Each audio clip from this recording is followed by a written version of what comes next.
Now we will start the next topic, that is right to work. Okay, many times we have listened this term right to work. Now we will discuss. In the modern world, no person can survive without doing some work by which he earns his livelihood. I'm again telling you, in the modern world, no person can survive without doing some work by which he earned his livelihood. Therefore, it is the duty of every state to provide work to all its citizens. Since every responsible state shoulders the responsibility of making its citizens morally and materially fit for the struggle of life. It has to see that they have work enough to give them a decent living. Those who are out of the employment have a right to demand work from their state. But the right to work does not mean the right to any particular work. It only means that there should be no unemployment in the country.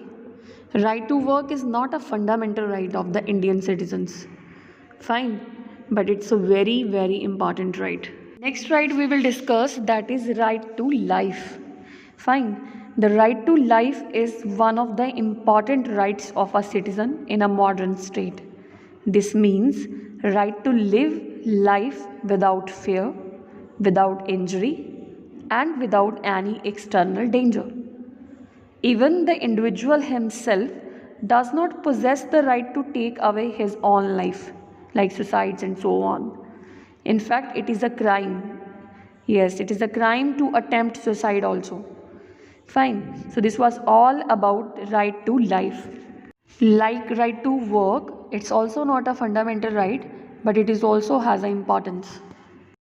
Now, student, except of fundamental rights, we will move to another right, that is right to property.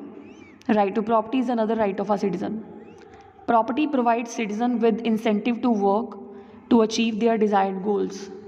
It provides condition of a comfortable living in which men are able to perform their assigned task. Property may be immovable like houses and farms, and it can be movable like cash, jewelry, and furniture. So this was all about the right to property. Now we will move to the next topic, that what are the four economic rights of a citizen. There are many economic rights, but we will discuss four economic rights. We know that the citizen in a modern state enjoy economic rights for their economic well-being. The most important economic rights we will discuss now. The first is right to work. Every citizen enjoys the right to get a job or to take up a profession according to his ability and capacity. It is the duty of the state to provide job to every individual. We know this. If the state is unable to provide work, let's take the example of a country, India. If India is unable to provide a work to each and every citizen, it should give monthly allowance for the same. Fine. Next right, we are having right to get proper wages. It is not enough to provide work to each individual, rather may should be given proper wages to make both ends and meet. Fine. So next we are having a third right, economic right, that is right to property. The barrel democratic state recognizes the right to property subjected to the limitation that the property may be acquired for public purposes. I am here just want to tell you, right to property was earlier added in the fundamental right also, but now it's excluded from there, and now we are having only 6 fundamental right. Next right we are having, that is right to economic security. Yes, students, in the modern welfare state, citizens are granted the right to economic security also. Okay, same as I have discussed with you, if any country is unable to work to every citizen, it should give monthly allowance to them, or different schemes should be introduced for that type of people who are not having any type of job. Fine. So it was all about the economic right of the citizens of India. Now we will move to the next topic, that is the right to freedom is actually a cluster of several rights. Fine. This topic we have already done in the first book of second chapter. In the first book, the second chapter was their rights. Fine. So I am again telling you, the right to freedom is actually a cluster of several rights. Fine. How it is, possible that for the freedom, right to the freedom, having a lots of right and right. Fine, we know that 6 types of freedoms are there which has been granted through this right. First is freedom of speech and expression. We know that every citizen has a right to express his ideas freely. This can be done in two ways.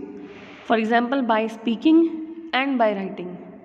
Therefore, the freedom of speech and expression has been granted.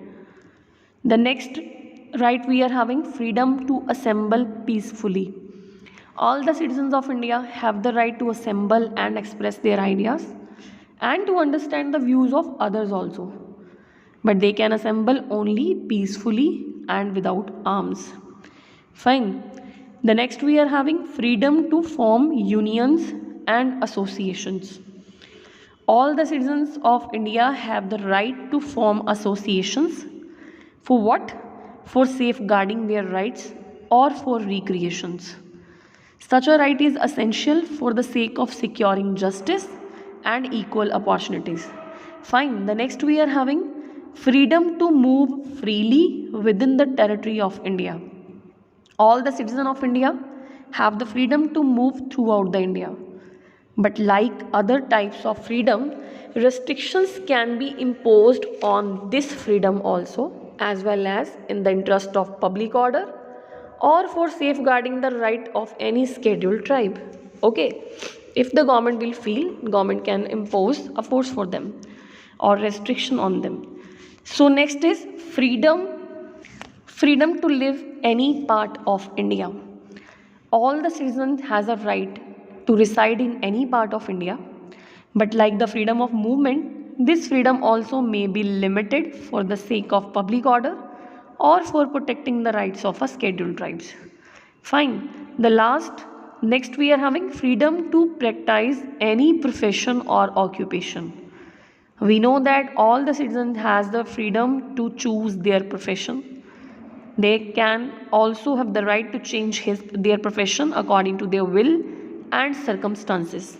Fine. So this was all about the freedom, the right to freedom of clusters of several rights. Okay, we know that after discussing all the rights, we are able to understand that the right to freedom is actually a cluster of several rights. So with the completion of this topic, our chapter is also completed. I'm going to wind up this session. Thank you so much. Take care. God bless you.